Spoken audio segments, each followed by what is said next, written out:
And we're on. I'm here with Will Campbell today. Will, really excited to have you here on the Atlanta Business Talk podcast. Why don't you go ahead and introduce yourself to our listeners? Tell us a little bit about yourself and your background. Scott, thanks. It's great to be here. I'm originally from Fort Lauderdale, Florida, born and raised in South Florida. Went to school at a little liberal arts school in Virginia called Roanoke College and got out of school. Not sure kind of what I wanted to do with my life, and ended up taking a job with Alamo Rent-A-Car back in 1983. I know I'm dating myself. Like I said before this whole thing got started, as long as 80s hair doesn't come back, it's all good. But I have great memories of that period. And I was just doing it kind of in lieu of flipping hamburgers. And the next thing I knew, I realized that I kind of embedded myself with a great company. And who wants to rent cars over the counter for the rest of their lives? Certainly that wasn't what I was looking to do, but the company was growing just at an exponential rate. And I grabbed the brass ring. And before I knew it, I was in Los Angeles in 84 and kind of working my way through the supervisor ranks inside and working outside. And I was starting to really like what I was doing. And I kind of came to the realization I needed to hang in there. So kind of the highlight of all of that for me was, I'm driving while we're talking, by the way. So the highlight of that for me was, yeah, exactly. I was 10 years in Hawaii. I ended up in Honolulu I started with Alamo in 83. I ended up in Honolulu in 87, the end of 87, and was there about a year and a half. And then I ended up getting a job in Maui. And that kind of sounds like I'm going backwards, but Honolulu had amazing bus service and tour operators and all this stuff. And Maui did not have any public transportation. So our fleet size in Maui was quadruple what it was in Honolulu at the time. So wow, it was a great opportunity. I stayed in Honolulu for another 8.5 years. Thought I'd never leave. And ended up getting a bit of news about the company I was working for. Alamo was being bought. And a company was buying it that had made it known they were going to pull some marketing money out of Hawaii. And gosh, Scott, we bought all of our business there. So I was fearful that our share was going to drop. We had 38% share on the island of Maui at the time that happened. It was just a wonderful, wonderful time to be there. And so I got nervous and I started sending out resumes, and I sent my resume immediately to the guy who had helped me get the job at Alamo. And I wanted to use him as a reference again. And, I'd been with Alamo for 15 years and wanted to make sure he still thought enough of me to have me use him as a reference. So I called him on the phone and I just said, hey, I'm thinking about making a change. I'd love to still use you on my resume. And he started asking some questions. And the next thing I knew, he said, hey, don't really push this too hard. We may have something for you here. Well, he and his brother owned 7 franchises under 4 rooftops in South Florida. Wow. In the retail car business, and they had lost their Ferrari general manager. And we're thinking, hey, maybe we'll bring somebody in and teach them our way of doing the business. So I had worked in retail almost not at all. We had a little retail lot when I was in Honolulu for about 6 months, and it was a failed experiment selling cars that we didn't return to the manufacturer from rental service. So really I had no experience, and they were willing to take a risk on me and bring me down, teach me the business, had me work very closely with their operations officer so I couldn't mess it up too much. And here I sit on the phone with you in 2020, and I'm the general manager at Ferrari of Atlanta. So it's been a really fun ride. That's amazing, man. So you leave Alamo and you go basically right into a role with another Ferrari dealership. And so you said it was a general manager role. So you came right into a role that you hadn't done in the past. How difficult was that? I mean, was it? You're going from renting cars, now you're going to managing a sales operation. What was that transition like? So it was certainly fraught with some risk, because if I had not been working with the right people, it probably would not have worked. But the two gentlemen that owned the dealership were Tom and Steve Shelton, and the store was Shelton Sports Cars down in Fort Lauderdale. And Tom and Steve had purchased that franchise back in 1983. And so they were super well established in the community. They were really highly respected as operators that showed a tremendous amount of class in what they do, very customer driven, had a reputation for being super ethical in everything they did. So we weren't fighting ourselves out of that hole, which was one thing I was very fortunate about. They were just such stand-up people. Now, And then, prior to going in, did you? I mean, you're a kid growing up. I mean, who didn't have a poster of a Ferrari Testarossa or some other, exotic cars and supercars back then? I mean, kids just grow up just enthralled by those cars, and we always saw them in the movies and TV shows and stuff like that. Did you have any interest in exotic cars back then? I mean, or was this a completely new thing for you? so growing up in South Florida, the exotic car world was very apparent. There was of course, the Shelton Sports Cars was one. There was another store in Lauderdale called the Steering Wheel, and then there was a third one called the Toy Store. Um, and so there were Maserati Merricks all over the place. There were 308s all over the place, Daytonas, and so you saw those cars out in the wild frequently. And Wow. naturally that sort of piqued my enthusiasm. I have to confess, early on, though, I was an old Corvette and AC Cobra guy. That was sort of those were the cars that really got my blood pumping when I was a kid. But Yeah, good old yeah, I American was muscle cars. Yeah. sure. And yeah, I had a poster on my wall. It was of a boxer. And the other poster I had on the wall, and I don't know if you were a skier or not, but there was a ski company called Maharaja Water Skis, and they had a picture of Suzanne Summers that I can't describe in too much detail on your podcast, but that was the other poster on my wall. And frankly, I like that one better than the car picture, but Yeah, those I'll just usually won digress. out in the long run, I think. But That's right. that's awesome. So you're in the world of exotic cars now. You're working for a Ferrari dealership, and I think Ferrari is a really when you look at all the exotic car companies out there, I think Ferrari, at least for me, is one of the most powerful brands. And whether it's because of the racing heritage, whether it's because of design, whether it's because of the apparel, the shoes, the clothes, I mean, there's just so much Ferrari has their hands in the brand. When you think of powerful brands, you think of like the Nike swoosh. When you think of Ferrari, you see the prancing horse, the SF, the Scuderia badge. It really is a brand, is a symbol that's known worldwide.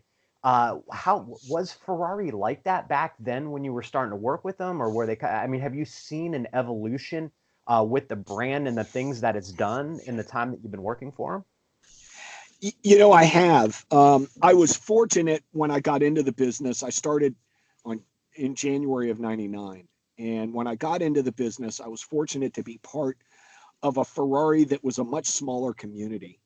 The dealer network was smaller, and the corporate sort of support infrastructure was a lot smaller and much more basic than it is today.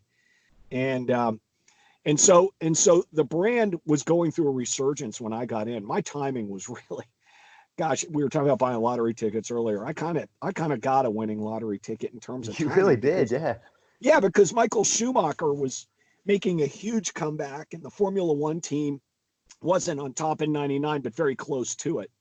And so his reign of terror in Formula One was literally just in its infancy. And I don't know if you remember the whole Momo 333 SP campaign in '95, when Maura Baldi and Didier Tays, and I've forgotten who the third driver is now, but those guys, they won at Sebring and they won at Daytona. And so, all of a sudden Ferrari's winning in GT racing again. And so my timing was unbelievable. And of course, in '99, Ferrari graduated away from the 355 and started building the 360, which was the first aluminum frame car ever made, production car ever made. And so that was a neat wave to ride as well. The product was just so good. Yeah. So we were talking a little bit about Ferrari is such a powerful brand, and one of the things that I think makes the experience with Ferrari, and just through our experience, my wife and I have been customers of Ferrari of Atlanta now for about 10 years. And one of the things that I really feel that sets the dealership and the experience apart is when you walk into the dealership, you really don't feel like a customer. When you're part of Ferrari of Atlanta, you really feel like part of a family. And it's probably been one of the best experiences that we've ever had in the years that we've been into exotic cars and things like that.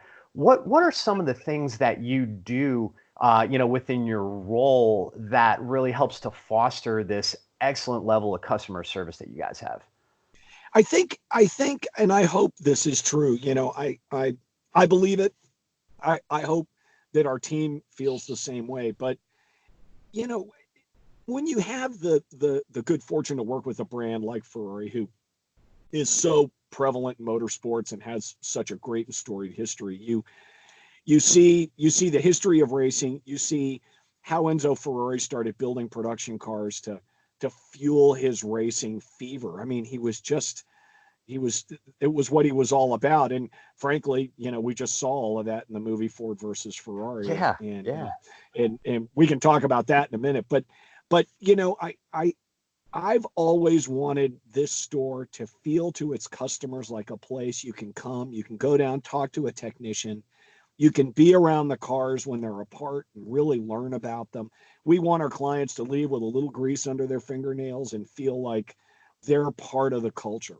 And and if you're truly an enthusiast, a car enthusiast, you got to love this brand. And so we're very enthusiastic about the product. We're very enthusiastic about the history.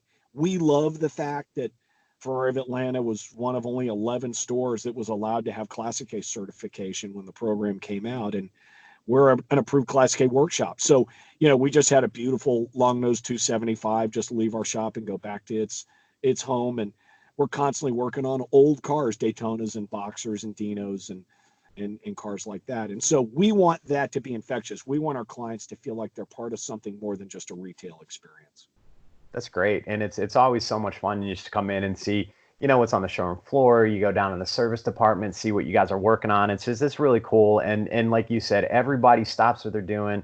They always talk to you. They ask you how you're doing. I mean, it really feels like you're going and visiting a bunch of friends, some family members and stuff like that. And you got to stop sometimes a step and say, hey, wow, I'm a customer here, and you guys really just excel in that department. And I think that's something that, regardless of the type of business that you're in, we're all, I'm in the customer service business myself. A lot of people who work in business, a lot of entrepreneurs, you're either selling a service, you're selling a product, or you're really selling both in some cases, so I think that's something that, I'm glad we jumped on that and stuck with that a little bit, because I think that's something that a lot of people in the business world are going to be able to identify with. So moving on, we talked a minute ago about the lottery tickets and you come in at the right thing and stuff like that. But really, you have what, if you ask any young boy who's playing Need for Speed or he's into cars and stuff like that, you got the dream job. If you said to some of these kids, hey, if you had the opportunity to go work around one of the most powerful brands of exotic cars, would you do it? And I think most people would jump on that opportunity. What does a normal day look like for you? I mean, I know you're driving into work right now, but what's a normal day look like around Ferrari of Atlanta for you? It's I think it depends on kind of first of all, where we are in the month, because at the end of the day, as much as we want this to be kind of a hobby shop and a fun little clubhouse for our clients and for us too, we do have to make the business work, and the business side of Yes. it is a month to month thing. And in the car business, we all say from hero to zero, you have a good month, and a day later you're a nobody because you got to start it all over again. And so Yeah. so it does depend on where we are in the month. But a typical day for me, I'm a gym rat, as you know, and so Yes. I'm very fortunate. I get to work out in the morning and come into the office. We have a shower here, so my day starts early here. Oh, cool. And so I'm with a cup of coffee and walking around, frankly, it's unusual for a GM to be as fascinated with the shop and the service area and parts as I am. Usually, guys at my job are more acclimatized to the front of the store, the sales side of the business. But I'm actually and have always been more fascinated by the back of the store. So I love to be in the shop, and I love to see what the technicians are working on.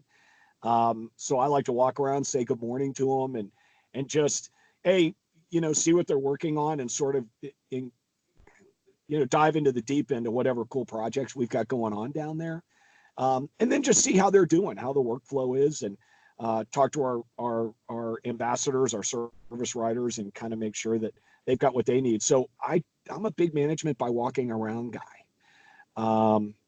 And so it starts in the back, and I try to make that last as long as I possibly can before I walk up front, because invariably you walk up front and you're returning phone calls and emails, and you're back to that business side of what you're doing. So so that's kind of how my day starts, and it revs up from there. And usually, we've got different sides of our business. I don't know if you are aware. I think you are. We have a race team, a Ferrari Challenge team. Yes. And that's part of the enthusiast side of it that I was talking about. If you're truly a brand ambassador and you love Ferrari, and you have a Ferrari dealership, you got to go challenge racing. I mean, that's just, it's in our DNA. It's what we do. So we have a 4-car team, and we won the Copa Shell Championship last year in North America. So we're super proud of that. So we is won that it with, on that team? Is that the don't you have a challenge car that's got a Clemson livery on it? Yes. So one of our drivers, I won't mention his name, but one of our drivers who lives in the Atlanta area is a big Clemson guy. Okay, because I'm a good friend with the guy that coaches him. I'm pretty, Andy Lally, right? Lally.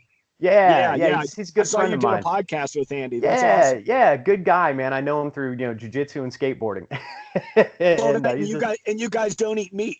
Yeah, exactly. We're both vegans. Yeah, exactly. So no, he's such a cool guy, man. I remember because he had posted a photo of the car, and I'm like, man, I just saw that car, and he sent me a message through Instagram, and he said, I'm heading into turn 4 with Will Campbell. He said to say hi to you and Lisa. I thought that was hysterical. That's awesome. Good guy, man. Awesome. Really good guy. He really is, and we are. I got to tell you, we're really lucky to have Andy working with our team. He's extremely talented, not just as a driver, but he's a great teacher, and so he and our driver get along really well. And I'll tell you, he's got a mean Kimura too, man. He almost took my shoulder off one day when we were training. Yeah, awesome. No, good guy. But yeah, I didn't mean to interrupt you. But yeah, so you got your challenge team. Yeah, we do, and so that Clemson car is one of 4 cars that we have on the team, and so, we started testing at Daytona a week ago, and all the cars look good, the drivers look sharp, and so we're going to defend our championship here next weekend with the first opening race at Daytona. And so the season is upon us, man. It's all starting. So that is part of what I do, is from a very remote standpoint, help the team with certain things that they do. We have a team manager that handles the day-to-day, and we're lucky to have him. His name's Arnie Poundstone. He does a great job for us. So that's part of the business that we're in.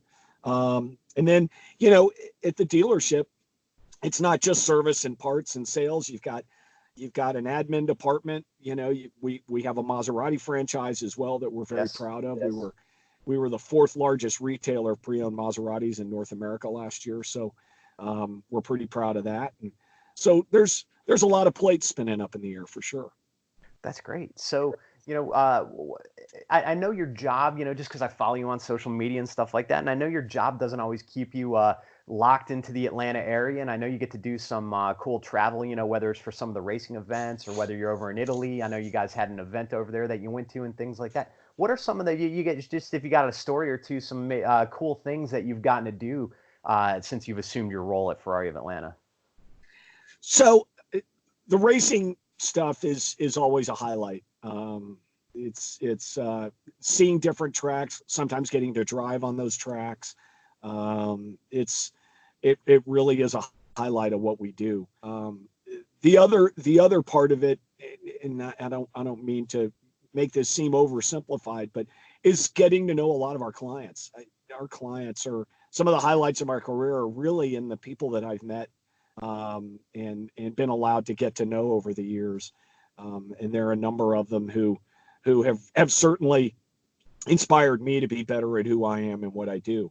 And then the travel is a cool part of it. So one of the trips that kind of jumps out in my mind was back in the day. Ferrari used to, and they don't do it as much anymore. They used to take us over to Italy and let us test drive the cars at Fiorano. And Fiorano Oh, wow. is the test track that Ferrari has right next to the factory, literally right next to the factory. And so, we went over there. It was the year that they launched the 430. And so I'm going back a little bit. That would have been 04, 05 when they launched the 430. And so my wife and I went over and we stayed in Modena, which, that whole area of Italy isn't one people talk about in terms of travel. You hear about Amalfi and Rome and Florence, Yeah. but it really is, if you like, Tuscan cooking and you enjoy sort of that whole side of Italy, there's no better place to be than Bologna and Modena and eating Bolognese cuisine and all that. So I love going to the factory. So on this particular trip, we were there to test drive and kind of become acquainted with a new product, the 430. And so we had a big meeting at the factory. And then the next morning we all met at Fiorano and they were having us drive around the track. And I remember going around with the test driver in the car with me, and he's literally driving the car with one hand, and the hand that he's driving with is kind of just resting on his thigh, and we're going down the front straight at, I don't know, he's carrying 120 miles an hour or something, and he would just flick his hand and he'd kick the rear of the car out and power drifted around the corner, and he's talking to me the whole time. The guy's pulse is like a 3. Wow. And I'm watching him do this, and wow, he does this so much that it's just on autopilot for him. So we switch seats, and the first time I go out, there's a hairpin before you get on the back straight, and my turn in was wrong, and I apexed it incorrectly, and he made this comment. He said, "Oh, you Americans, okay, now it's on. Now it's on." So in the next lap, I decide I'm gonna wait. I'm gonna apex later and do my turn in later. And I totally overshot the corner and went into the runoff and spun the car. So I just proved I just totally, yeah, absolutely that he's right. We just don't drive as well as they do. But those awesome. stories, there were many of them, and it was a real treat to be able to go and experience all of that for sure. Man, that is time really in Italy. cool. Time in Italy is always an adventure. That's it really very is cool. always an adventure. Yeah. Well, I think, one of the other, you mentioned the, Ford versus Ferrari movie a minute ago. And I think one of the things that's really, really awesome about the brand is, like I said, it's not just about the car. I mean, there's really a culture around the brand. And now that Ferrari is a publicly traded company, and the stock's performing really, really well. You got the movie coming out. There's got to be some excitement around the brand. I mean, talk a little bit about, some of those things, and that's got to be something that you've seen the evolution of as you've been involved with the company. It's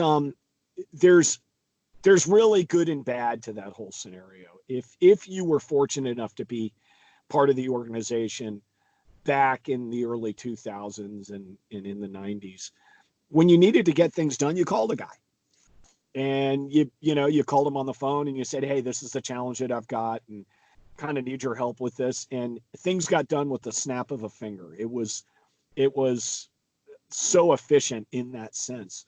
And of course, as you know, when companies go public, decisions are made by committee, and it sometimes frustrates us because it takes a little longer to get things done. But on the other side, in the great side, is that this market, in 99, when I got in the business, we competed with Porsche Turbo. That was Porsche's hot car, and that was the car that the 360 kind of went up against. And Lamborghini hadn't launched the Gallardo yet. I mean, Lamborghini had the Diablo, and that was it. Yeah, so they've always only really had one model until they brought out the Gallardo and parallel to the Murcielago. Yeah. That's right. And so really for us, we were alone in the deep end of the pool with 3 products, 4 if you call the Spider and Coupe separate products. But and we owned that segment. There was really nobody competing with us. Well, then Gallardo comes along, I think in '02, if I'm not mistaken. Gallardo comes along, Murcielago comes along, and all of a sudden we've got competitors. And Ferrari needed to adapt very quickly at what could have been a significant, loss in share, and did a great job. So I look at today, and we've got McLaren, and we've got Aston, and we've got Lamborghini, and Audi comes out so with many. R10s. Yeah. And there are so many options and choices out there. And Ferrari has adapted so well. And I'm not sure, had Ferrari not taken the steps that they took to go public and spin off, that we would have been able to pull this off. Well, it's a great point, because there are a lot of cars now, and it's a lot of great cars, and Ferrari Yeah. still reigns above that all. As when you talk about the brand, when you talk about the experience, when you talk about everything, Ferrari still is at the top. They're at the top of the mountain, and they seem to have weathered that competition really, really well. We have, and it's changing as we speak. And so we can't be too comfortable, because certainly it is just going to continue to evolve as each day goes by. But, you've noticed it. You guys are avid Ferrari fans, and you've noticed that our product cadence has taken a complete about face. We used to make cars in 5-year cycles.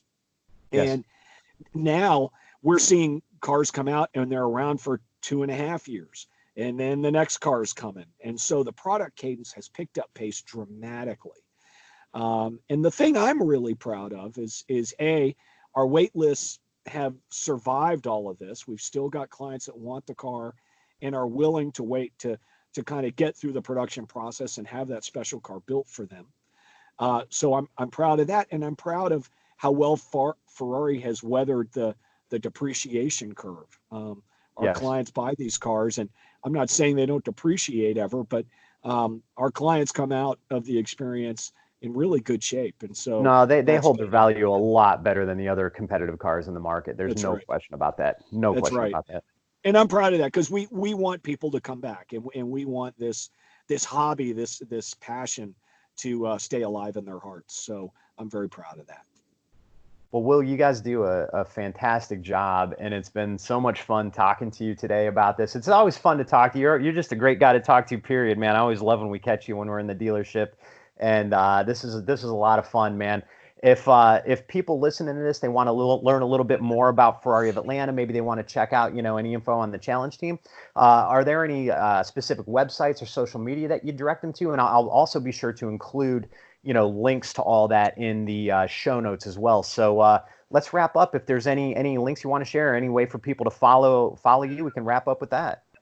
Well, I appreciate it, Scott, and we feel the same way. You guys make what we do fun and kind of an adventure. It's always a lot of fun when you guys are around. So we look forward to seeing you soon. But the website is ferrariofatlanta.com and Ferrari Maserati of Atlanta.com. We're on Instagram at #Ferrari of Atlanta, and we're on Facebook under Ferrari of Atlanta. So it's easy to find us, and we love it when people come to the store. If you're somebody who's interested in buying a car, that's awesome, and we want to meet you. But if you're just an enthusiast that wants to come look at cars, come hang out at the clubhouse. We got coffee, and we'd love for you to come by, and we'll show you around, and we'll talk about cars and racing and have a great time. So that's really who we are. So we want everybody to come and say hello. Great. Well, thanks again so much for doing this, for coming on to the show. I really appreciate it. It was a fun chat, man. I'm looking forward to getting this out there, and looking forward to talking to you again real soon. So that being said, I'm Scott for Atlanta Business Talk. Thanks to my guest today, Will Campbell, and we'll see you on the next episode.